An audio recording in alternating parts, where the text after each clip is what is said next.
What's going on?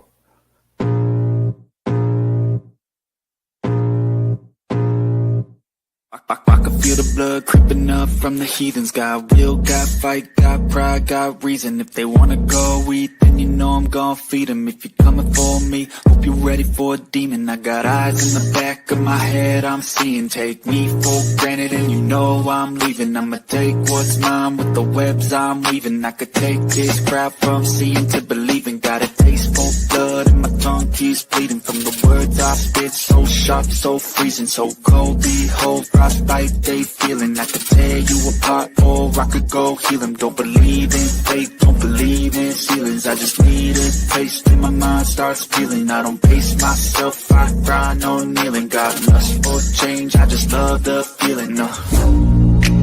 I ain't gonna give up. Got too little time, I'ma live up. Head down, push forward through the tough times. Cause anything worth doing is a tough climb. I ain't gonna give up. Got too little time, I'ma live up.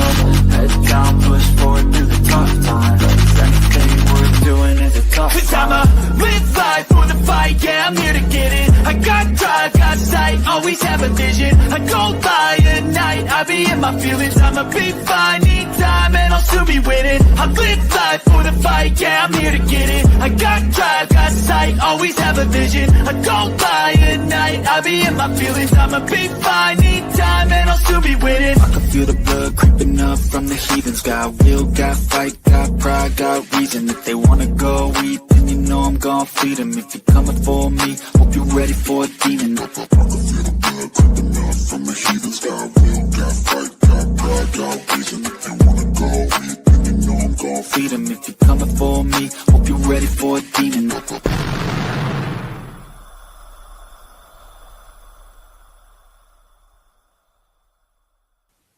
Ladies and gentlemen, good evening and welcome to Dead Air Live on the Dead Air Full Spectrum channel. It is our Sunday night show, back after a 2-week hiatus. Not my fault. Ken has just been whisking around the globe doing investigations in haunted locations, and he's finally made it back. Actually, it was only one weekend. What was the other weekend? Oh, yeah, it was Valentine's Day or something. Valentine's Day. No, that was last weekend. Yeah. The weekend, but who knows what it Oh, was. the Super Bowl. Super Bowl. Yeah, how'd that turn out?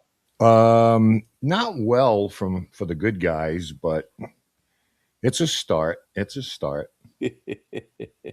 Thank you guys for joining us tonight there in the chat. As always, we always appreciate your time joining us.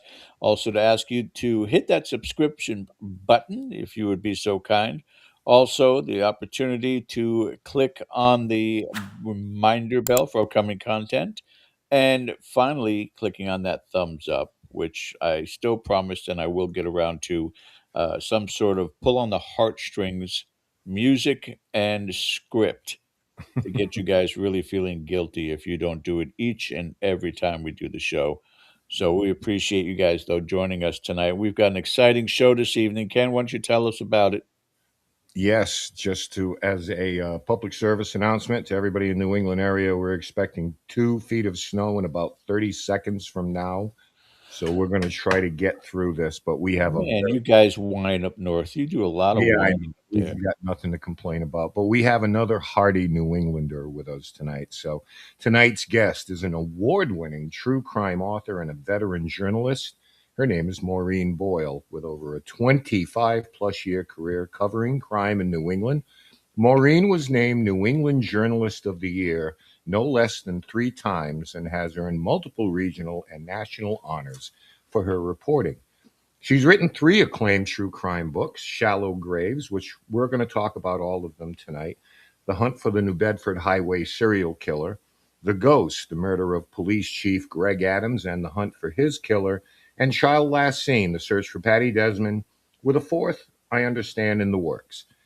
She currently serves as director of the journalism program at Stonehill College in Easton, Massachusetts, where she teaches the next generation of investigative reporters, and we're thrilled to have her on the show. Without further ado, let's welcome in Maureen Boyle. Well, good evening, Maureen. Hi, thank you for having me on. I appreciate it. Not at all. You're kidding. We love getting into the topic of true crime. I'm one of those people that's obsessed watching it, all the different TV programs out there too. And, you know, fortunately, Ken was able to reach out and make contact with you. We're always interested in this field. As we say in the paranormal, the scariest part about ghost hunting is the living. And you have experienced that firsthand with the research that you've done. So we appreciate you being here tonight. And, and I'm glad to be here. Fire away with any questions. Let me know what you want to know. All right. Okay. I'll leave you with Ken, and I'll be joining you guys back at the bottom of the hour. All right. Here you go, Ken. Yep. Thank you, George. So let the Inquisition begin. Okay. So, first of all, I got to ask what first draws you to a case? Something that you want to research. Is it the mystery? Is it the victim's stories? Or is it something maybe that feels unresolved? What goes up on your radar to dive into these things? That's a very good question. There's uh, a lot of factors that go into it. For example, with the New Bedford Highway serial killings, I had covered that as a reporter for the New Bedford Standard-Times. It's the daily newspaper in New Bedford, Massachusetts. And that is a topic or a case I always meant to and planned to write a book on, but I was waiting for the killer to be found. So after 30 years, and it was unresolved, and I realized that so many people were misremembering what happened. That's what sparked me to write that book and to renew interest in the case so that Mhm. perhaps someone will come forward with more information, contact to the DA's office, and the case will finally be resolved, uh, primarily for the victims' families and for the community at large. Yeah.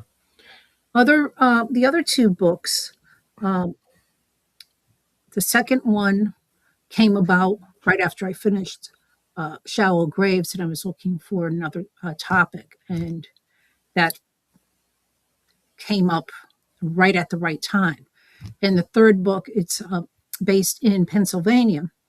That came about through one of the investigators that I interviewed for the second book. Mhm. One of the things I look for when I am researching a true crime book is how much material is available. Will people uh, are people willing to talk to me? Is there some paperwork, police investigative paperwork that I can rely on? There's a lot of factors that go into it, and it Mhm. has to be something that interests me. Yeah. I mean, absolutely. And I know that there were suspects in the New Bedford case that we won't mention because, in fairness, they were dismissed, but it's still unresolved. And I know your book is about 9 years ago. And as, already an adult, I remember that particular case. It was like, it was coast to coast. It was all over, and it was one victim after another. Um, I'm not going to let you get away with tonight without asking you this question, Maureen. What is it about some of these really heinous things that go on that compels us so much? Because the interest in true crime, the minds of these people, the stories of the victims are so compelling to us. What is it about us that draws us and invests us so much in this particular thing? I think and that's a good question. Uh, I think there's two things in play. One is people are drawn to it because they want to learn from these types of crimes, what not to do, how do you protect yourself, um, how to identify these types of killers. and there's a there's also other people who are just drawn to something that is so out of character of their own lives. Hmm. It's they're nosy is Yeah. and they just want to know more about what's going on. Yeah. I think that there's a certain safety in knowing we can retreat back into our lives as we kind of dabble in this macabre kind of thing, and then we can, forget about it, because let's face it, we all have that attitude. Well, that can't happen here until it does. And it very often does happen. I mean, the book that I'm working on now involves a a murder in a very small Massachusetts town in the 1970s, and in that case, people thought it can't happen here. In Hmm. my third book, it was also involved the disappearance of a teenage girl, and people there thought it can't happen here. But it does. It happens in large cities, it happens in small towns. And I think that is what unnerves people. Um, and it also draws people into reading about true crime. Yeah. I think that one of the things I enjoy about your writing is when you can take us back to those times in the 60s and 70s, what people like to call a simpler time, but give us kind of like the insight into what it was like, particularly in these small towns back then, where something happens and we talk about it can't happen here. But in a small town, it's just, it's, it's, it's got to be devastating for those people, especially in those times, pre-internet, all the media delivery systems we have right now. That's a very good point. When you go back into, and it wasn't that long ago, at least I don't consider it that long ago. You're looking in the 70s, the 80s, and even the 90s, uh, early 90s. People weren't online. Not everyone had a cell phone.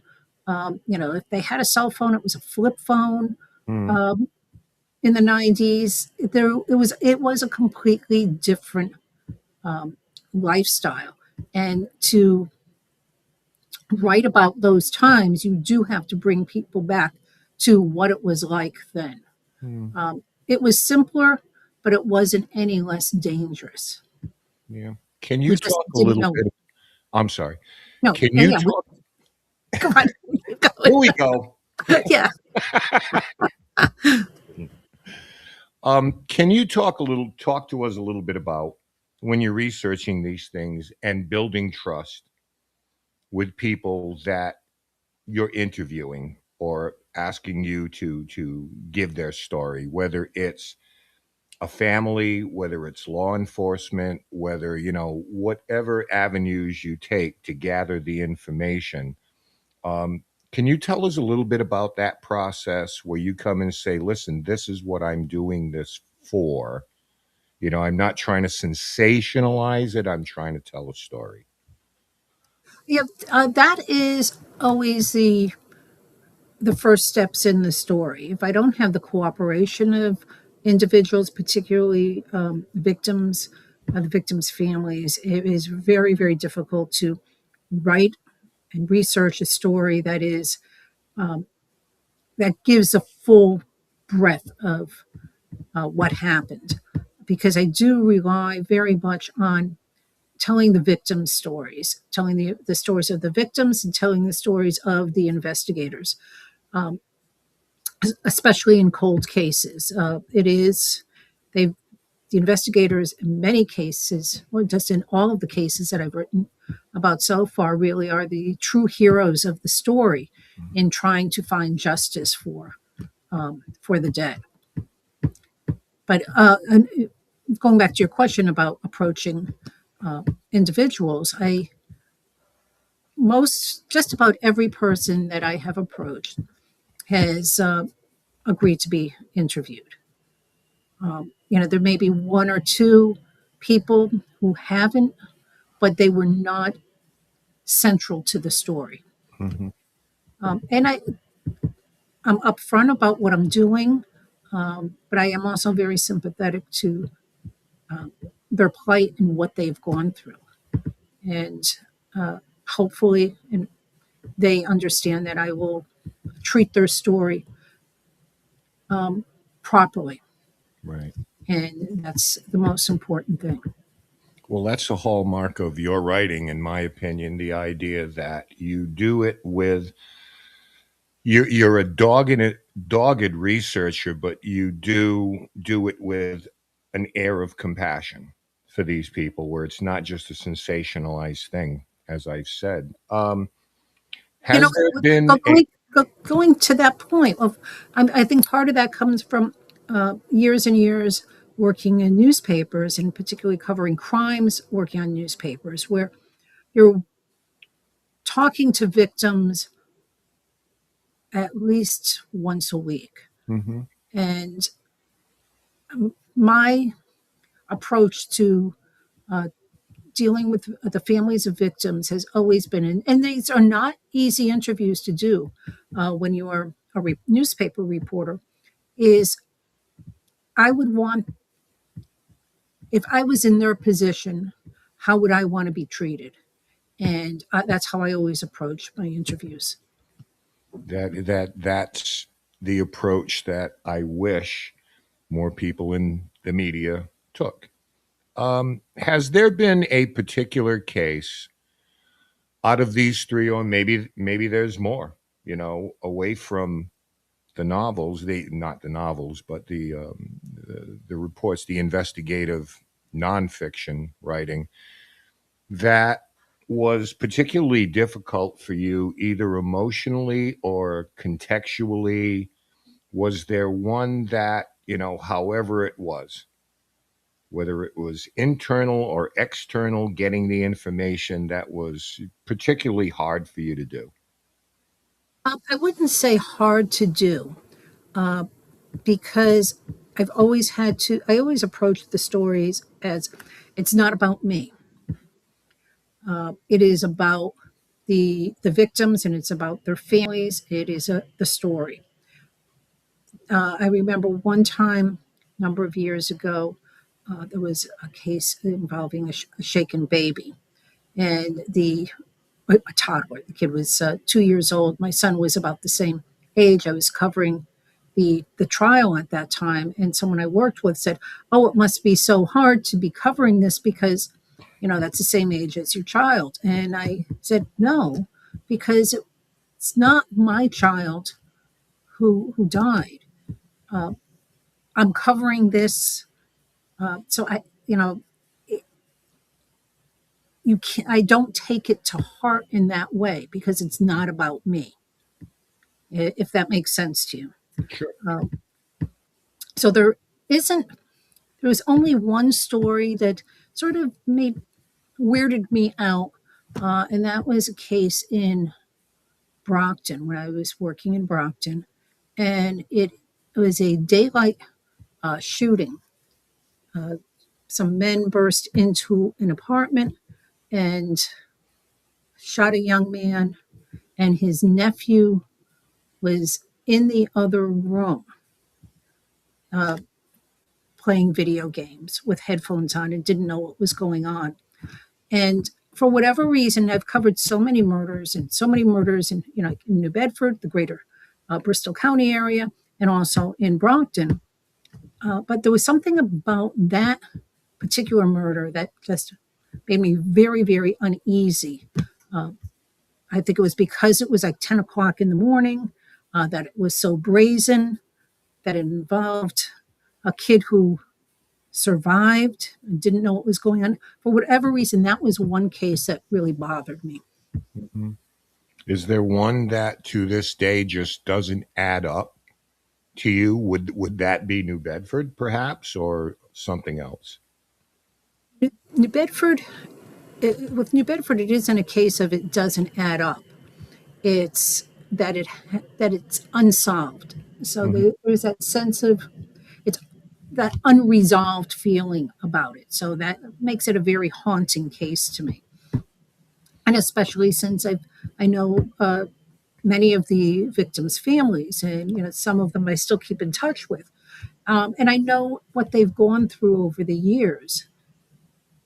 So that case just I could say still haunts me, and Hmm. to a, in a certain way, not as much as it haunts the families, um, because it isn't, as I said, it's not about me. It's about the victims. It's about their families, and that's what I hope all of my books convey. That it is about finding justice uh, for for the victims. Yeah. Now, when you started out, did young Maureen Boyle have a little bit of a trouble kind of detaching herself from the reporting and getting into these things when you turned your attention to crime and so forth? I mean, it was part of the job, obviously, but was it a little harder when you first started out to just put it over here, go home, and just sort of separate the two things? Probably my family could answer that better, but I don't think so. I don't think so. I've been doing had been working in journalism since I was 18, working for daily papers, not full time at 18, but and I was very well trained early on to approach things in a certain manner. So I the answer is no. I Mhm. really have not had any issues detaching from from the stories. Perhaps with the exception of the New Bedford Highway serial killings, Yeah. because that did take up a number of years of my life covering that case. Well, it's when you dive into this stuff, I mean, you have to look at a lot of these things from 10,000 feet, don't you? Where you just, you have a story to tell, and you try to do it as dispassionately, and this has nothing to do with the compassion you show, but you're looking for facts here. You're doing that, but you also have to get very, very close to the story. Um, I give this example, and this was many, many years ago when I was working in New Hampshire, and I was with a dear friend of mine who is a police reporter for a Massachusetts paper, and the political reporter for the paper I was working for. We were at a Mexican restaurant having nachos and a bit of tequila, and we were talking about covering crime and how you have to approach the victims' families and how that can be very difficult, and it can be very difficult writing those stories, but you have to get very, very close. Hmm. Um, and we likened it to a flame. You have a candle, the flame is burning, and you have to get as close as you can to that flame with your hand without getting burned to tell the story. Hmm. And that, I think, was the best explanation of what the two of us had done, and as we were Hmm. covering police and dealing with the sensitive issue of dealing with families and telling their story. The political reporter, by the way, had never, we were shocked, had never ever done a what we call a grieving family story in his career. Yeah. And we were just sitting there stunned.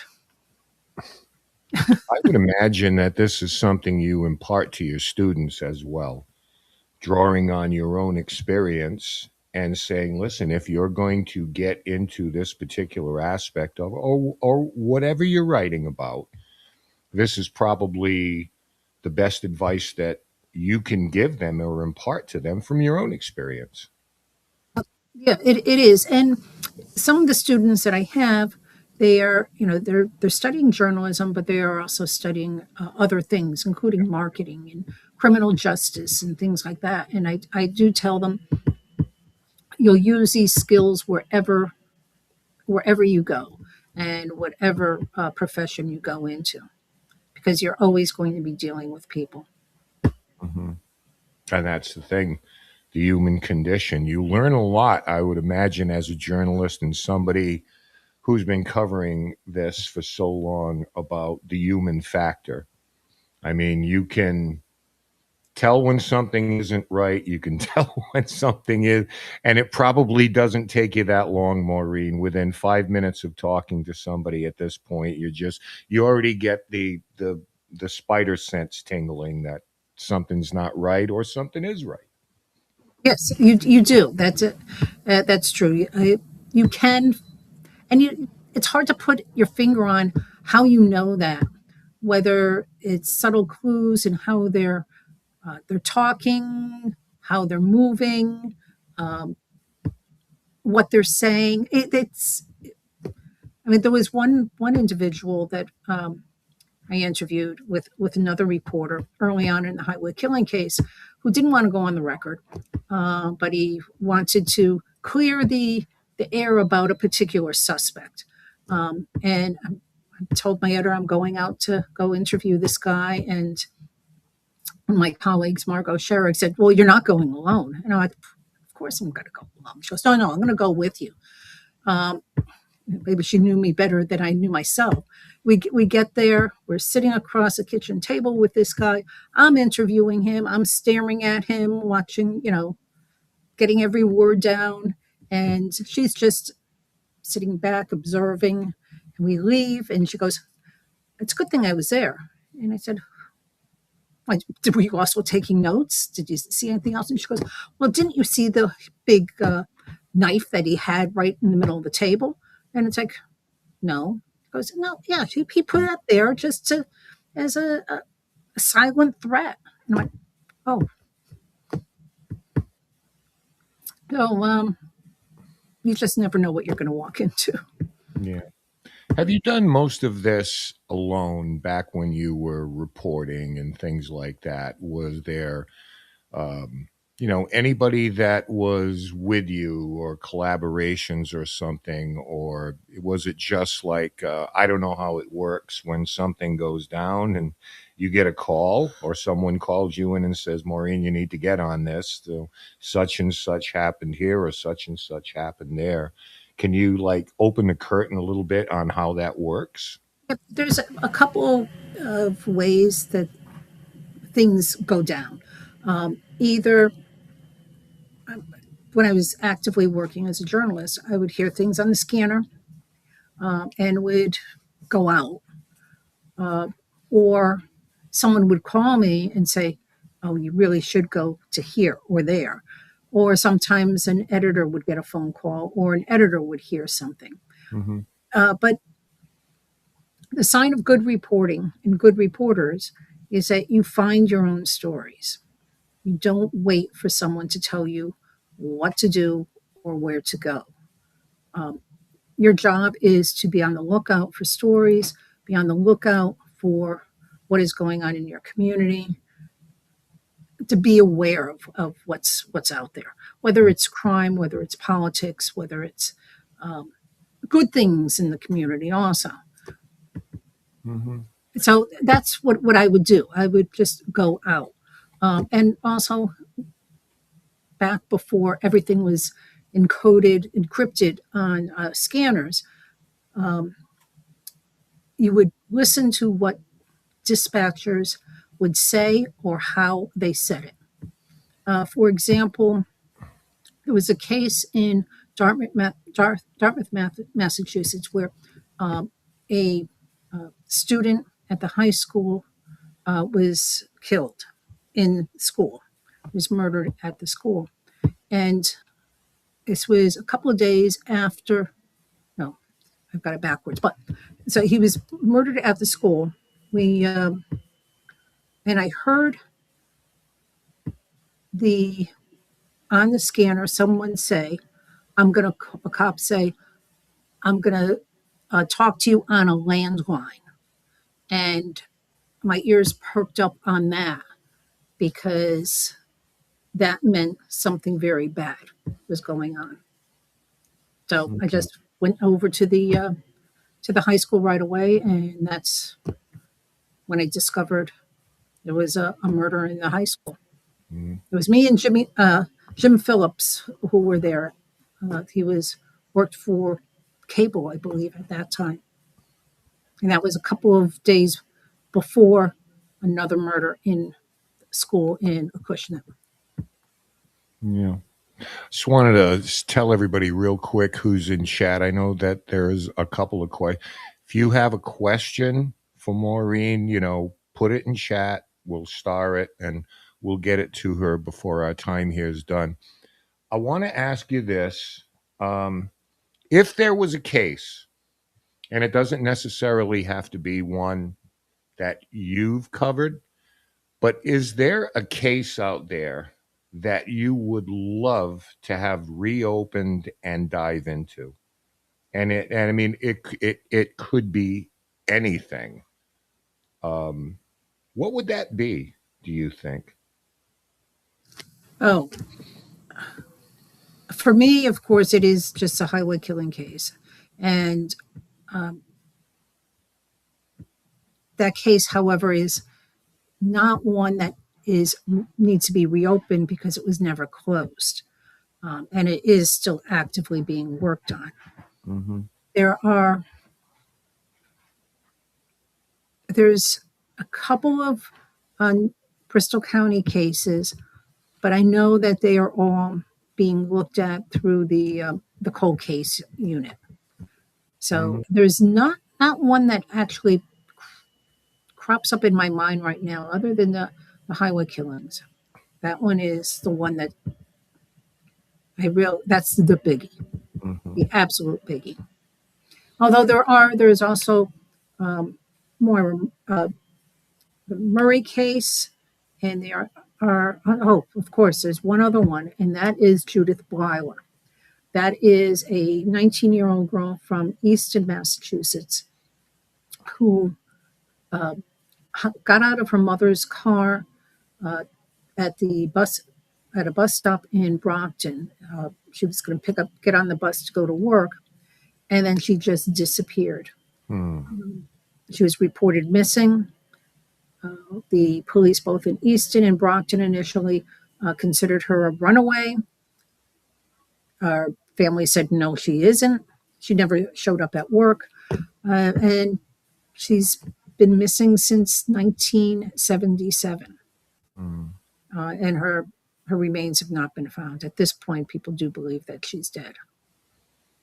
Maureen, when you go back into these cases, let's point to the one about, for example, Patty Desmond.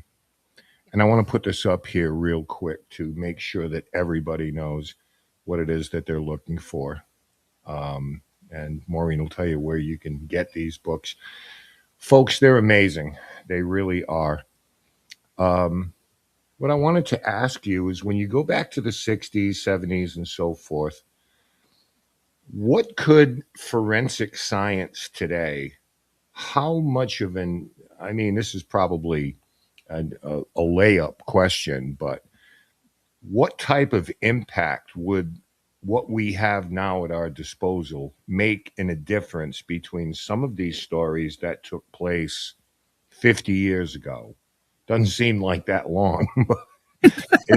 I just had my 50th reunion, you know what I mean? But, 50, 60 years ago, it's got to be. And is there any way these cases are being revisited with modern forensics? We heard about one with the Lady of the Dunes on the Cape, where they went back, and I just want to get your thoughts on that in researching it. If you ever find yourself in a moment saying, God, I wish we had, or they had that available to them back then. Yep. With child class scene, with the Patty Desmond case, if they had cell phones, they would have been able to track her. Yeah. They would have been able to also track the suspect in that case. And I think that would have made the world of difference in that case. With the highway killing case, I've talked to a number of the investigators, said, if that happened today, would have had the guy right away, or not right away, but they would have the DNA, the ability to match DNA today is very different than DNA samples that could be tested in the late 80s. In the late 80s, you needed very large samples of DNA, and very often the samples were destroyed during the testing process. Today, we've got touch DNA. They can get DNA from spit, from a whole variety of things. You just didn't have that back in the 80s. And cell phones, surveillance cameras. People would have smartwatches. It would have the victims would have been they would have been able to track the victims where they were last known to be, which is really the key point in any homicide investigation. Who last saw the victim? Where was the victim last seen alive? The highway killing case, you really didn't have that information.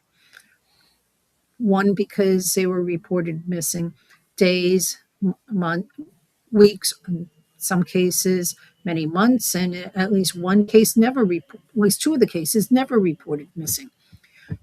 So it's very difficult to track who last saw the person, when they last saw them. So it makes it very difficult to identify a suspect. Mm-hmm. But if we had the same type of forensic ability through video, through tracking apps, what you can get through, and also social media, the word would have gotten out much quicker via social media in the 1980s if it had existed. The same with the Patty Desmond case. That would have been, if that happened today, the family would have been posting on Facebook about, have you seen my Amber alert, daughter? Now, you know. I know because I asked because there's a lot of controversy because nobody wants to live in a surveillance state, but there's two sides to that coin. If it's compromised to spy on people, get information, I understand that. But at the heart of it, there is always a reason for these type of things, whether it's an Amber Alert or traffic cams and ring doorbells and all of these things. I mean, we can wish it, but we can't wish it away as far as what happened 50, 60 years ago. unfortunately. Yeah.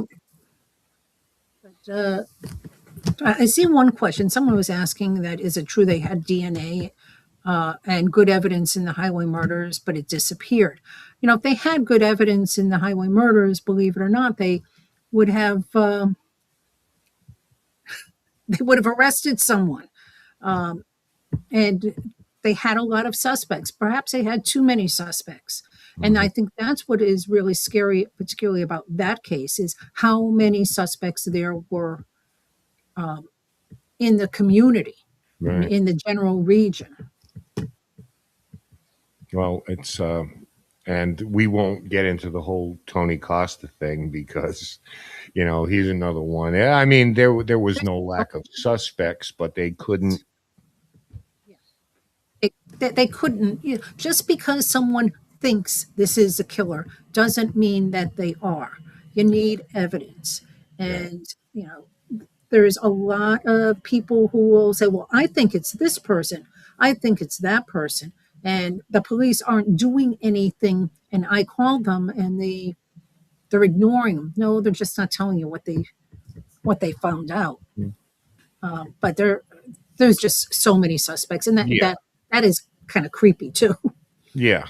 I want to bring George back in here, but food for thought, and I'll let you answer this with him. I don't need to, but I'm just so curious as to your take on last year, this whole New England serial killer thing that was running around. I have the same I have the same reaction because the internet sleuths came running to try to solve this, and with that, if you want to speak to that a little bit, I want to bring George in here to get a little background on this. You may or may not know, George, about there were bodies found here and there, and there was a big thing in New England as a serial killer on the loose. But I think Maureen can speak to that a lot more confidently than I can. You know, I was following all of that on it was several Facebook pages. Every time someone was found dead, somehow they were all linked, and it was all the work of a serial killer. And it wasn't. A couple of the cases were suicides. A couple of the cases they had suspects that they later arrested. Um, and then the bodies were found in all different places in New England. They weren't linked. There was nothing to no evidence to say that there was a serial killer. And the more cops said there is no serial killer, people online were going, "Well, you see, what do you expect?" They would say, "They're just covering it up. Of course, there's a serial killer," and the police would say, "No, there's not a serial killer." The families of the victims were saying, "No, my daughter was not tied to her death was not tied to a serial killer." In one case, a young woman who had uh, suffered from some mental illness committed suicide, and there people online, "Oh, it's a serial killer," and it was just bringing more pain to the family. In another case, police had a suspect in a woman's murder, and the family was saying it's not a serial killer. Well, people just let the cops do their jobs, and they did wind up arresting someone for that. Different times of the year, in the fall and also in the spring, it's not that uncommon for bodies to be found, particularly in the woods. Right. Um, when I worked in New Hampshire, we would sort of this, dark humor when there would be bodies found, and they were known in New Hampshire at that time. The prosecutor would not say anything about it, so you only wound up having like 6 paragraphs to write. And it's like a hunter, fill in the blank, a hunter, a hiker, um, some teenagers walking in the woods stumbled upon a body. The prosecutor would not say if it was a man or a woman, would not say what the age was, would not say, it's a whole list of things. And it wouldn't be for until another 2 weeks before some of the details came out. But it happens. People are found dead in the woods. People are found dead in a variety of places. People are murdered. People die by suicide. People die naturally. Um, it doesn't make that doesn't mean they're all related. And the, it was just bizarre. The more people said they're not related, the more certain people would insist, "Yes, it is. Yes, it is. They're all lying to us." And these individuals had no law enforcement background, had never covered a murder, had never covered a serial killing case, had never seen a dead body, perhaps except in a funeral home. So it was crazy, absolutely crazy. It's a double-edged sword because there are those that are amateur sleuths, those are online investigators who once in a blue moon do get it right, but that doesn't make them an investigator. They just, again, throwing everything up against the wall, see what sticks. And from a frustrating part of it, I would say, again, you being a reporter for so many years, when you would do your investigations, you're not really as much on a crunch time, maybe a deadline, but in the circumstances of talking to family members, talking to witnesses, even talking to with the local authorities on what they've gotten so far. Do you think sometimes there is, from a police perspective, a rush to judgment because they're being pressured by their higher ups to get the job done. That maybe in some of your research, you've seen where the police have kind of walked right over the facts or evidence that should have been looked at in the first place. I'm sure that there's cases like that. I'm sure there are. Uh, there is just perhaps one case that I covered and I won't go into what Sure. case it was, but where there may have been a rush to judgment uh, in that case because there was other evidence that uh, could have pointed to a different set of circumstances in the case, but in different suspects. But overall, I would say no, um, because many of the cops that I have dealt with, investigators, are really dedicated into finding the right person, the person who did commit the crime. Because if they get the wrong person, what that means is that the person who is responsible has gone free. And that's a really heavy burden for an investigator to deal with. And yet, and not sounding negative in any capacity, but it's just a fact that it happens far more often than it should. I agree with you. I agree with you. It should not happen ever. Yeah. It should never happen. And it does happen. And then that's where the appeals court comes into play, It's, and that's where they decide to, retry the case. And again, taxpayer dollars at work. I, however, when it comes to the appeals court doesn't look at someone's guilt or innocence. What they look at is just the law. They don't take sure. testimony. They look at the law and to see if very often if procedurally everything was followed properly. Um, and that's a little bit different than saying yes, the appeals court overturned something because the person's innocent. Um, it may be that they overturn it because of certain things, perhaps certain things that were done in the case that were improper and violated someone's constitutional rights, and that's how it can get tipped on appeal. Which makes it kind of a blessing with the technology, because some of the main reasons, again, why they wind up arresting the wrong person is a coerced confession, as an example, not on tape, but that person's been talked to for 12 hours. Eventually, they just give up and say, yeah, it was me. I did it, or how they said it. Yeah, it was me. I did it is interpreted as a statement. Let's go ahead and arrest them. So, thank God things are changing, but it has been a slow, slow progression. I do want to touch on this because it's the human factor. I think that's important. When you have done your research, either for your books or as a reporter, speaking to family members, how do you stay detached from that emotion? Because I'm sure it is absolutely present in the room when you're dealing with that. Or do you begin to internalize and personalize what's happening? And it gets you a little bit angry, a little bit, I don't want to say vengeful, but you want to get them the right answers that they deserve.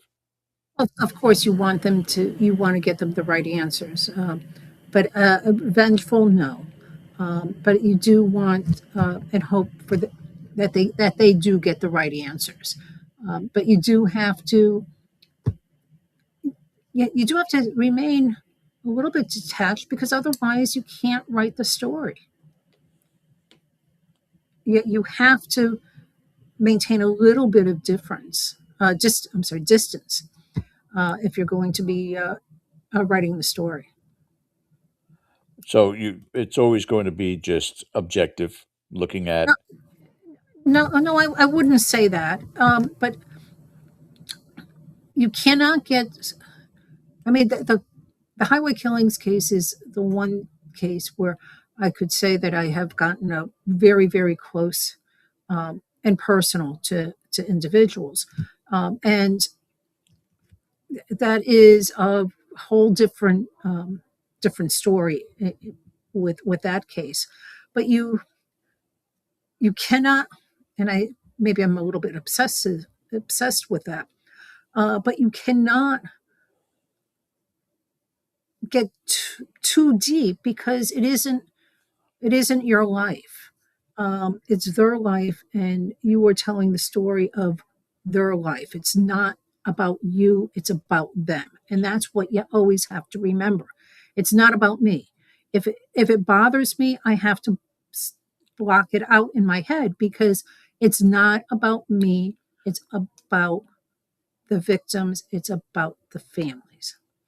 Well, it's great leading into this question from chat. Sandy Andrews wanted to know, and I think it's an important part of it too. Was there ever a case or story you covered that, in a way, you wish you hadn't because of the details? And that's got to be difficult, whether you're a police officer or whether or not you are an investigative journalist. The details have to be difficult at times. The details are always difficult at times, Yeah. but that's all part of that's all part of it. If I didn't do it, someone else would have to do it, Right. and that's how I viewed it. Was I going to say, "Oh, I can't do that because that's too hard to do," and then someone else goes in there who is not as understanding and sympathetic to victims, and the whole thing, and the families are extremely upset. Um, and there are some reporters, and the good thing is it's relatively a small group that are the jump in, jump out, and they don't care. Although Right. the majority of reporters that I know do care. Yeah, I can think of one in particular, Bob Ward at Channel 56. Um, I've known Bob since he was working in Rhode Island, and he also covered the highway killing case.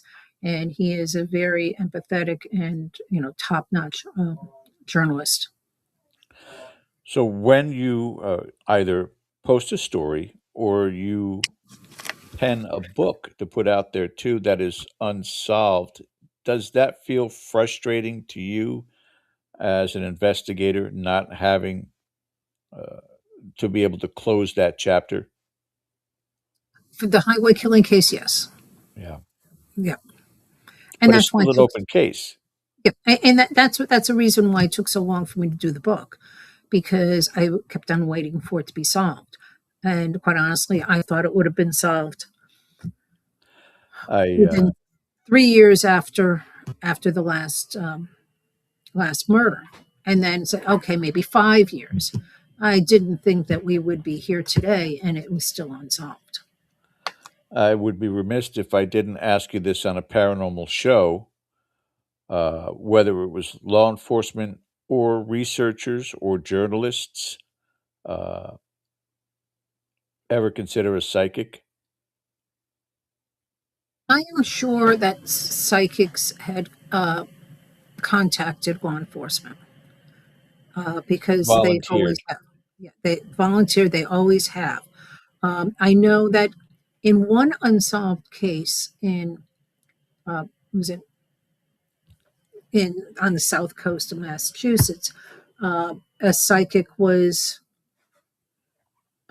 volunteered, and the police chief took this person around, and what she told him was completely wrong once they found the body a couple of years later. The book I'm working on now, there was dozens of psychics who approached law enforcement, and there were so many of them that they had to uh, assign us one officer to track down and handle all of the information that was coming in from psychics, and none of them was even close to what actually happened in the case. Unfortunately, yeah, Yeah. it would be a wonderful addition if things could get closed that way, but we all know different here, Maureen, believe me.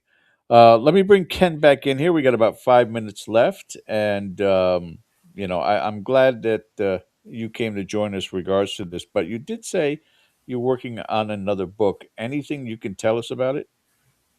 Probably in a couple of months.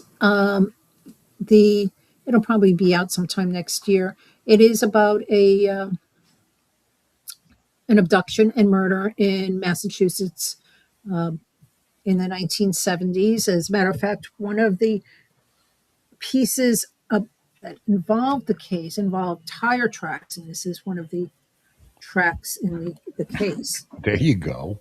Yeah, I've got so much. You asked what goes into writing a book. In this case, I've been working on it for several years, and our living room, not the family room, the living room that it seems to be the biggest room in the house that you never use, and no one ever goes into because the TV's not in there. That is now filled with boxes and boxes of my research. When I brought it in here because it wouldn't fit in my home office, my husband said, "Okay, as long as you got 3 months to sort through it all." Well, it's been 2 years, so Wow. it's been I'm a getting year. I'm getting a visual picture of your living room right now, Yes, Maureen. I've got I would scoot this around so you get an idea, but no, you don't want to see it. I Okay. have, I mean, it's organized chaos is Yeah, what I've got here. I But get it. between, some, court transcripts and police reports and all of the motions that were filed by both side by attorneys and appeals courts and SJC, state Supreme Court in Massachusetts decisions, of which there were many. It's been quite an interesting You know, story. you say it's organized chaos, and I'm sure there's like thousands of documents and it's tedious, but there's something about that would really interest me to be. Yeah, I don't know. Maybe it's just the way my mind works, but I would be fascinated by that kind of Oh, stuff. yeah, looking at original police reports really brings you right back to what was going on there, and especially the handwritten ones. It just brings you right back to what that time. Right, right. George, before we get out of here once more, these are the books, ladies and gentlemen, and you can find them at maureenboyleauthor.com. No, it's Highly. MaureenBoyleWriter.com. Oh, I put author. Yeah, it's Okay. okay. Well, let's correct that. There it is. MaureenBoyleWriter.com, and she's an author, by the way. Yes. You can get the books on Amazon, and Barnes Noble Mhm. has them. Goodreads. But you can get them at some your local bookstores, depending on where people are from. I know that the Barnes Noble in Massachusetts carries them, also in Rhode Island. Um, you can find them online in a variety of places. Yep. Yeah.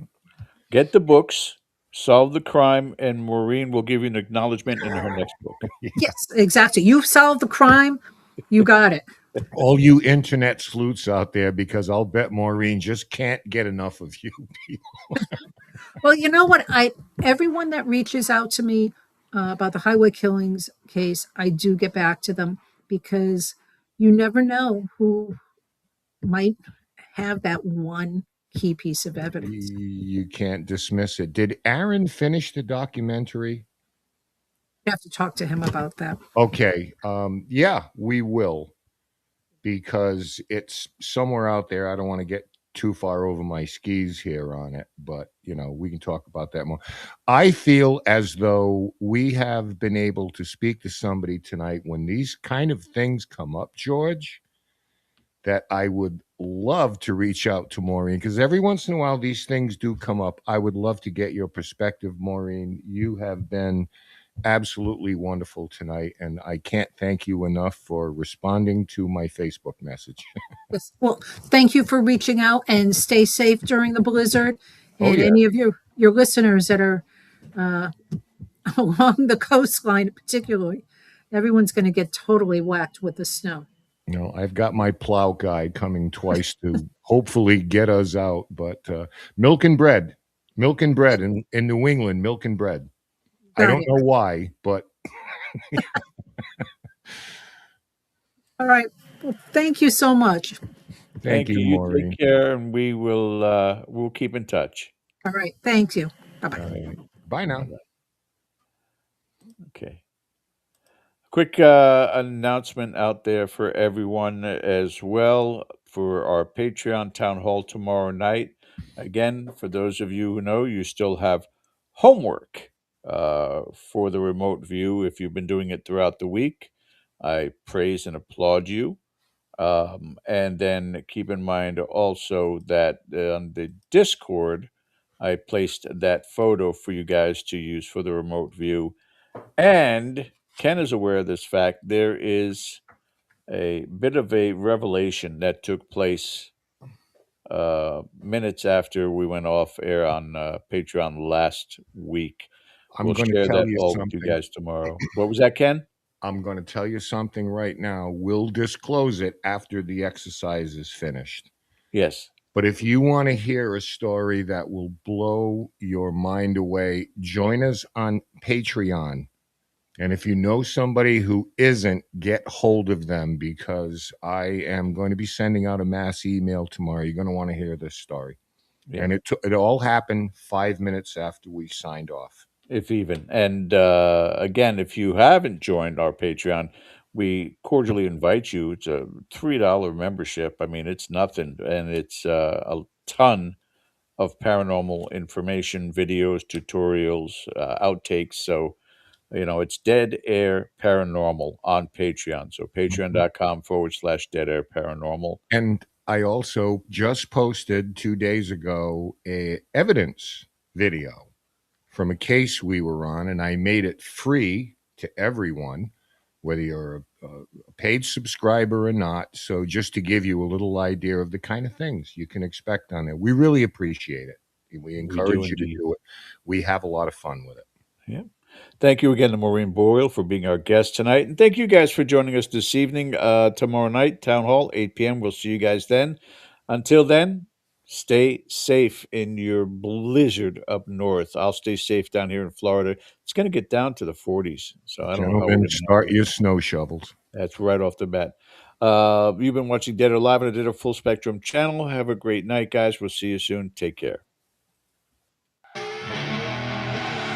I see her rolling up, Uber black Cadillac, high heel boots and a sexy body full of tats. Baby's bad, oh baby's hella bad. After her there ain't no coming back. Wanna take a run at that. I think she's feeling me, turn it up a few degrees. My imagination of her body gets the best of me. Oh gosh.